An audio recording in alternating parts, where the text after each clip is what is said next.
And to think of, pinag-aralan pa ito, di ba? 48 million ang ginastos natin para pag-aralan itong Salary Standardization Law o itong EO64. It took 2 years, no, yung pag-aaral na ito.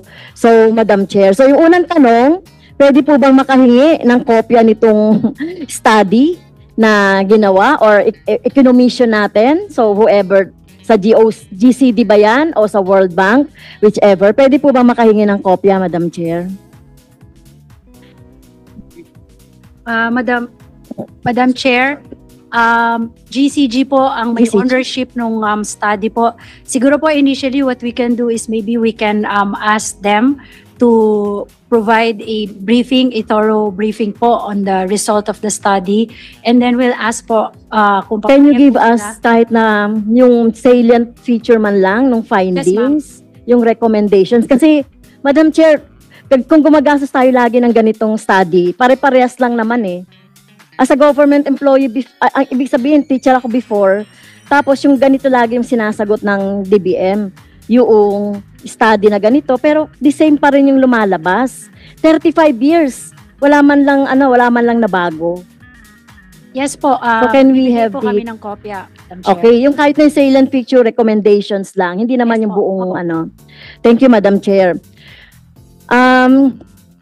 Ito po, itong principle ng discrimination at saka yung pagbabago according to the class municipality, di ba ito ay talagang violation ito doon sa equal work for equal pay. So, sabing ganon, every individual is equal before and under the law and has the right to equal protection and equal benefit of the law without discrimination. So pwede nyo bang ma-explain bakit ba sa tuwing gumagawa tayo ng salary increase sa mga sa mga government employees ay laging may ganito na discrimination provision?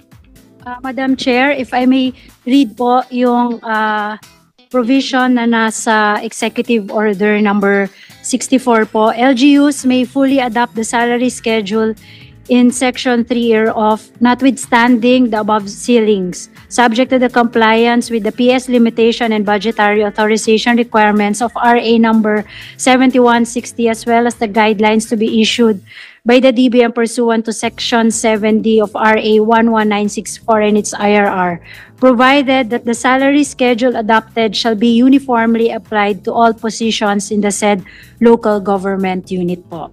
So, pwede po. Pwede na po, but may limitation po dun sa PS kasi yung budgetary requirement po nila, Madam Chair. Madam Chair, so pwede po. Kaya lang, kung meron tayong ganitong table, no, yung percentage of salary schedule, na dinidifferentiate natin yung mga provinces with the municipalities, ito yung susundan.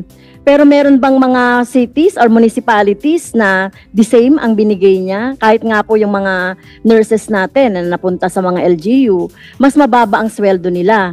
Diba? So, it has to be corrected, Madam Chair. So, ito yung sinasabi ko, yung discrimination among classes. Kasi nga, yung ating mga government employees, pare-parehas naman yan ang ginagampanan kahit na nasaan sila. Whether nasa city sila o nasa municipality sila, mas mabigat pa nga yung ginagawa nila doon sa mga lower class municipalities, di ba? May hardship allowance ba yung mga yan? So, hindi naman yan nabibigyan Kaya, yun po yung ano ko doon. So, it has to be corrected kasi 35 years na tong SSL, andyan pa rin yung ganyang clause. Although sinasabi natin na pwedeng ipantay sa national, hindi yun nagagawa, Madam Chair, hanggang meron yan. Madam Chair, unfortunately po yung per class po yung table po nasa batas po yon. So we're just implementing and following po kung ano po yung nasa batas po. Yes. So siguro dapat 35 years na panahon na tanggalin na natin itong clause na to, no? Or So, muli, maraming salamat sa inyong panonood at pakikinig. Once again, El Maestro, see you on my next vlog. Bye-bye!